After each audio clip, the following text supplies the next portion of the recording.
Hello, this is বংরূপা আর তোমরা দেখছো বংরূপা entertainment. আর আজকে কিছুটা অন্যভাবেই আমরা রিপাবলিক ডে সেলিব্রেট করব। আমাদের বাড়িতে প্রচুর প্রচুর লোক আসতে চলেছে। তো আজকে আসছে ডি এর কিছু অফিস স্টাফ এবং তার ফ্যামিলি।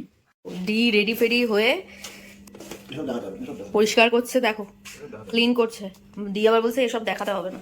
এখানে খাবারগুলো রয়েছে, খাবারগুলো খুলে দেখাতে আমি ভুলেই গেছি, মনেই নেই তাড়াহুড়োয়। তো যেটা ছিল মেনুতে সেটা হলো গার্লিক চিকেন, যেটা আমি বানিয়েছিলাম স্টার্টারে। সেটা ছিল garlic prawn, spring roll. Main কোর্সে করেছিলাম চিকেন রেজালা আর মাটন বিরিয়ানি, যেটা আমাদের খুব ফেভারিট। আর সুইট ডিশ অর্থাৎ ডেজার্টে ছিল পায়েস আর আইসক্রিম। আমরা প্রবাসীরা যখন ইন্ডিয়ার বাইরে থাকি আমাদের কিন্তু একটাই পরিচয়, আমরা ভারতীয়। আর তোমরা কিন্তু একদমই বুঝতে পারবে না, আজকে যারা আমাদের বাড়িতে এসেছে আমরা প্রত্যেকেই কিন্তু আলাদা আলাদা কমিউনিটিতে বিলং করি। আর আমাদের একসাথে থাকতে ভীষণ ভাল লাগে। আপাতত বাই।